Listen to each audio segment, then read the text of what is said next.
ہمارے ان احسانات کو یاد کرو جب ہم نے تم کو قوم فرعون سے نجات بخشی۔ وہ لوگ تم کو بڑا دکھ دیتے تھے، تمہارے بیٹوں کو تو قتل کر ڈالتے تھے اور بیٹیوں کو زندہ رہنے دیتے تھے، اور اس میں تمہارے پروردگار کی طرف سے بڑی سخت آزمائش تھی۔ اور جب ہم نے تمہارے لیے سمندر کو پھاڑ دیا، پھر تم کو تو نجات دی اور فرعون کی قوم کو غرق کر دیا، اور تم دیکھ رہے تھے۔ اور جب ہم نے موسیٰ سے 40 رات کا وعدہ کیا تو تم نے ان کے پیچھے بچڑے کو معبود مقرر کر لیا اور تم ظلم کر رہے تھے۔ پھر اس کے بعد ہم نے تم کو معاف کر دیا تاکہ تم شکر کرو۔ اور جب ہم نے موسیٰ کو کتاب اور معجزے عنایت کیے تاکہ تم ہدایت حاصل کرو۔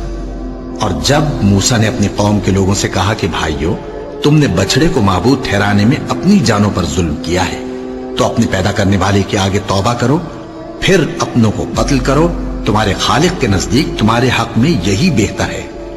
پھر اس نے تمہارا قصور معاف کر دیا، وہ بے شک بڑا معاف کرنے والا ہے، بڑا مہربان ہے۔ اور جب تم نے موسیٰ سے کہا کہ موسیٰ، جب تک ہم اللہ کو سامنے نہ دیکھ لیں گے تم پر ایمان نہیں لائیں گے، تو تم کو بجلی نے آ گھیرا اور تم دیکھ رہے تھے۔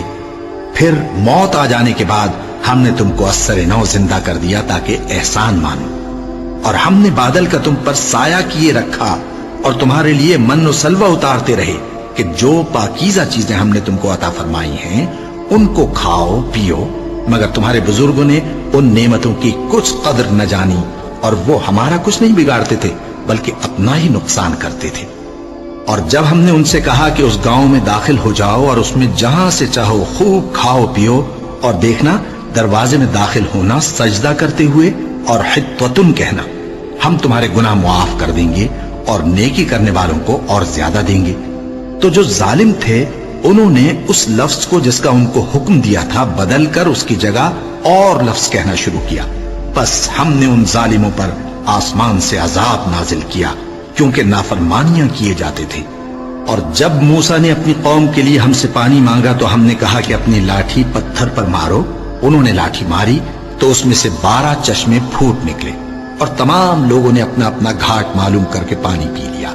ہم نے حکم دیا کہ اللہ کی عطا فرمائی ہوئی روزی کھاؤ اور پیو، اور زمین میں فساد نہ کرتے پھرنا،